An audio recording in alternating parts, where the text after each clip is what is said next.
welcome, global people. Here's another culture moment for you.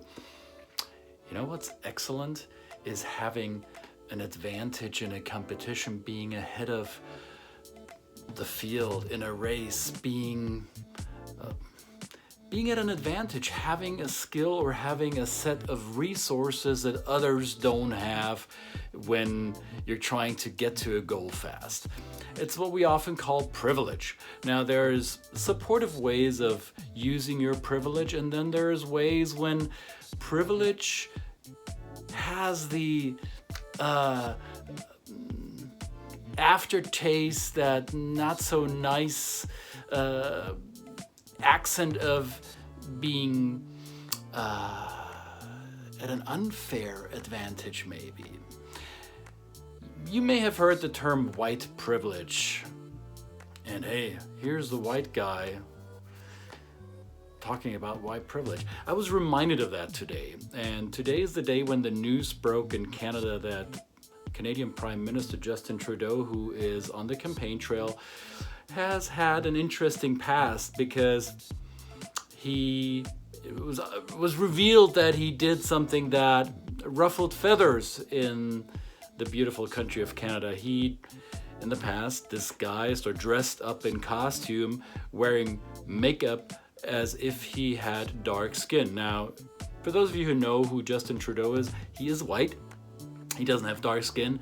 And for the sake of a party or an event or whatever, he tried to appear as a person with darker skin. There's a term for this out there. It's called blackface.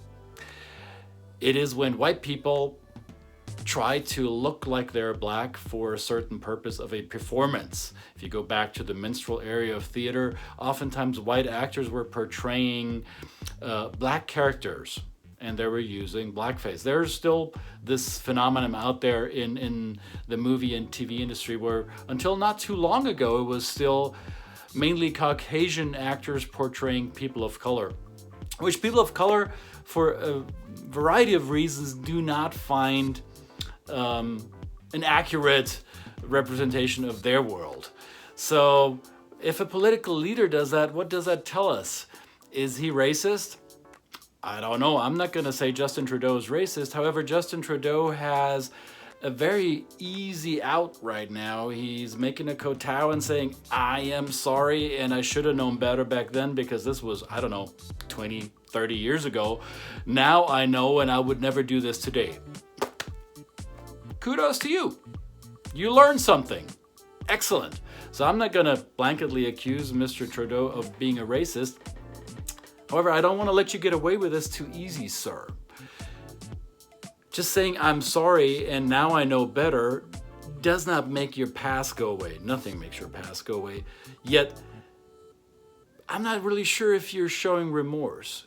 What of this action, and by the way, in Canada, they try to spin it as brownface, as if brownface isn't quite as offensive as blackface. There you go. So shades of brown towards black are also shades of how offensive you can be as a racist. So I'm not as offensive if I'm being racist against somebody who's not black but more brown.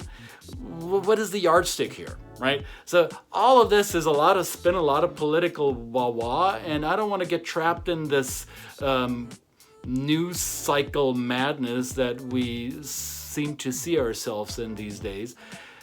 I just want to ask the question, what can we learn from this? What could a Justin Trudeau or your boss or yourself in an organization where you're dealing with different ethnicities, with different cultures, with different skin colors, what can we do to check our bias at the door? What can we do to not allow privilege to get in the way over and over again?